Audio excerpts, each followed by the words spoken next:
السلام علیکم ورحمۃ اللہ وبرکاتہ۔ بسم اللہ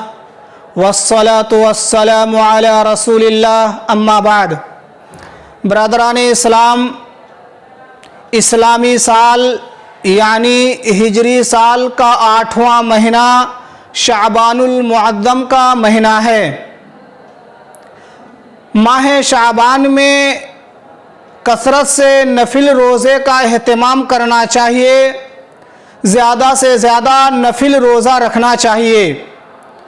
کیونکہ ہمارے رسول صلی اللہ علیہ وسلم اس مہینے میں زیادہ سے زیادہ نفل روزہ رکھا کرتے تھے اور فرماتے تھے کہ اس مہینے میں بندوں کے اعمال اللہ رب العالمین کی طرف اٹھائے جاتے ہیں، اور مجھے پسند ہے، میں چاہتا ہوں کہ میرے اعمال اللہ رب العالمین کی طرف اٹھائے جائیں اور میں روزے سے رہوں۔ لیکن افسوس، آج ہم نے اس اصل سنت کو چھوڑ کر اس کو شعبان کی 15 تاریخ کے ساتھ خاص کر لیا اور اس کا نام شب برات رکھ دیا۔ یعنی ہم لوگوں نے 15ویں شعبان کی رات کو مخصوص قسم کی نماز کے لیے اور دن کو روزے کے لیے خاص کر دیا، جبکہ اگر دیکھا جائے تو یہ طریقہ نہ نبی صلی اللہ علیہ وسلم کا رہا، نہ صحابہ کرام کا، نہ تابعین کا، نہ تبع تابعین کا، اور نہ ہی ہمارے ائمہ اربعہ میں سے کسی کا بھی یہ طریقہ نہ رہا ہے کہ ان لوگوں نے 15ویں شعبان کی رات کو نماز کے لیے خاص کیا ہو اور دن کو روزے کے لیے خاص کیا ہو۔ گویا کہ 15ویں شعبان کی رات کو خاص کرنا یا دن کو خاص کر لینا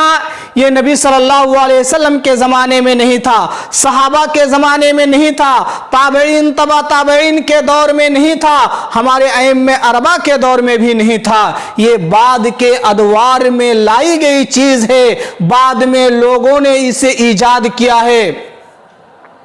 میں آپ کو بتاؤں، آج کل ہمارے علماء، ہمارے مقررین، ہمارے خطبہ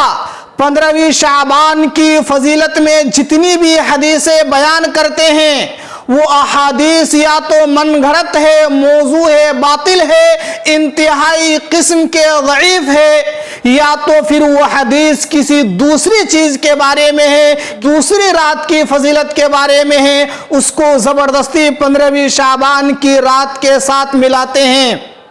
ہاں، البتہ 15ویں شعبان کی رات کے بارے میں ایک حدیث آتی ہے جس کے صحت و ضعف میں اگرچہ محدثین نے اختلاف کیا ہے، مگر علامہ ناصر الدین البانی رحمہ اللہ نے اس حدیث کو صحیح قرار دیا ہے، اور وہ یہ ہے کہ یطلع اللہ تبارک و تعالی الی خلقہ لیلۃ النصف من شعبان فیغفر لجمیع خلقہ الا لمشرک او مشاہن، کہ اللہ رب العالمین 15ویں شعبان کی رات کو اپنے بندوں کی طرف دیکھتا ہے اور مشرک اور کینہ پرور کے علاوہ تمام لوگوں کو معاف کر دیتا ہے۔ تو اس حدیث کو اگر ہم صحیح مانتے ہیں تو گویا کہ یہی ایک حدیث صحیح ہے 15ویں شعبان کی رات کی فضیلت کے سلسلے میں۔ اس کے علاوہ جتنے بھی احادیث بیان کیے جاتے ہیں وہ سب نبی صلی اللہ علیہ وسلم سے صحیح سند سے ثابت نہیں ہیں۔ جی ہاں، ممکن ہے کسی بھائی کے ذہن میں سوال آئے، کسی بھائی کے دل میں سوال اٹھے کہ چلیے 15ویں شعبان کی رات کی فضیلت میں کم از کم ایک ہی صحیح حدیث تو صحیح ہوئی نا، تو پھر اس رات میں ہم خصوصیت کے ساتھ عبادت کا اہتمام کیوں نہ کریں؟ تو اس کا جواب میں یہ دوں گا کہ دیکھیے، رسول اللہ صلی اللہ علیہ وسلم کی زندگی ہمارے لیے اسوہ حسنہ ہے، صحابہ کرام کی زندگی ہمارے لیے معیار ہے، اور نبی صلی اللہ علیہ وسلم جنہوں نے یہ حدیث بیان فرمائی، جنہوں نے اس رات کی فضیلت بیان کی، وہ خود اس رات میں کسی مخصوص عبادت کا اہتمام نہیں کیا۔ صحابہ اکرام جو اس امت کے اولین مخاطبین ہیں، صحابہ اکرام جو نبی صلی اللہ علیہ وسلم کی بات پر ہم سے کہیں زیادہ عمل کرنے والے تھے، ان لوگوں نے اس حدیث کو سننے کے باوجود بھی 15ویں شعبان کی رات کو کسی خاص قسم کی عبادت کا اہتمام نہیں کیا، اور نہ ہی خاص طور پر اس دن کے روزے کا رکھنے کا اہتمام کیا۔ تو گویا کہ اس حدیث کا وہ مطلب نہیں جو آپ سمجھ رہے ہیں۔ ٹھیک ہے، حدیث صحیح ہے، اس رات کی فضیلت ہے، لیکن اس رات بھی یا اس دن بھی اسی طریقے سے عبادت انجام دی جائے جو دیگر دنوں میں کرتے ہیں۔ انسان کو تو اللہ رب العالمین نے پیدا ہی کیا ہے اپنی عبادت کے لیے، اور انسان کو مرتے دم تک عبادت کرتی رہنی چاہیے۔ کسی دن اور رات کو خاص کرنے کے لیے آپ کو خاص کی دلیل دینی چاہیے، دلیل دینی پڑے گی کہ ہاں نبی صلی اللہ علیہ وسلم اس خاص قسم کی عبادت کا اہتمام کیے ہیں، نبی صلی اللہ علیہ وسلم اس خاص قسم کی عبادت کے اہتمام کرنے کا حکم دیے ہیں۔ اگر دلیل نہیں ہے تو کسی عبادت کو آپ خاص نہیں کر سکتے ہیں، چاہے وہ بظاہر کتنوں ہی اچھی کیوں معلوم نہ ہو۔ اگر آپ نہیں مانیں گے تو یہ بھی سنیں کہ یہی بات نبی صلی اللہ علیہ وسلم ہر سوموار اور ہر جمعرات کے متعلق بھی فرمایا ہے، اور یہ حدیث صحیح مسلم کی حدیث ہے۔ اس حدیث کی صحت میں اختلاف بھی نہیں، شعبان کی والی حدیث کی صحت میں اختلاف بھی تھا، کچھ لوگوں نے صحیح کہا تو کچھ لوگوں نے ضعیف بھی کہا ہے، لیکن سوموار اور جمعرات کے سلسلے میں جو حدیث ہے صحیح مسلم کی حدیث ہے۔ آپ صلی اللہ علیہ وسلم نے فرمایا تفتح ابواب الجنت یوم الاثنین و یوم الخمیس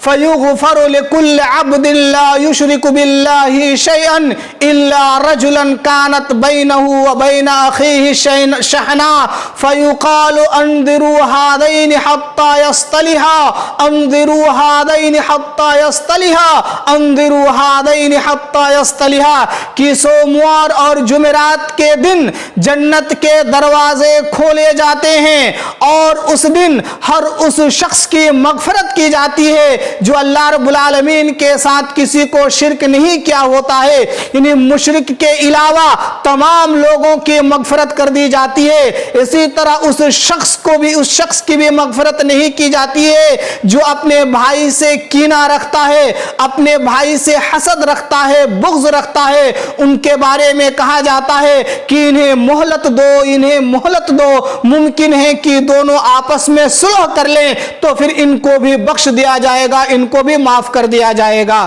آپ بتائیے کہ جو نبی صلی اللہ علیہ وسلم نے 15ویں شعبان کی فضیلت میں فرمایا تھا وہی چیز یہاں پر ہر سوموار اور جمعرات کے بارے میں ہے۔ تو جس طریقے سے 15ویں شعبان کی رات خصوصیت کے ساتھ عبادت کا اہتمام کرتے ہیں، پھر جمعرات کو کیوں نہیں کرتے، سوموار کو کیوں نہیں کرتے، جبکہ وہی فضیلت اس رات کے بارے میں بھی ہے۔ لہذا ثابت یہ ہوا، معلوم یہ ہوا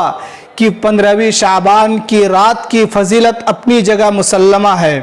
اس کو تسلیم کرتے ہیں، اسے قبول کرتے ہیں، مگر اس رات کو کسی خاص قسم کی عبادت کو انجام دینے کے لیے خاص کر لینا یہ درست نہیں ہے۔ لہٰذا ہمیں بھی چاہیے کہ ہم 15ویں شعبان کی دن اور رات کو خاص کیے بغیر شعبان کے مہینے میں زیادہ سے زیادہ نفل روزہ رکھیں۔ یہی نبی صلی اللہ علیہ وسلم کا سنت رہا ہے اور نبی صلی اللہ علیہ وسلم کا طریقہ رہا ہے۔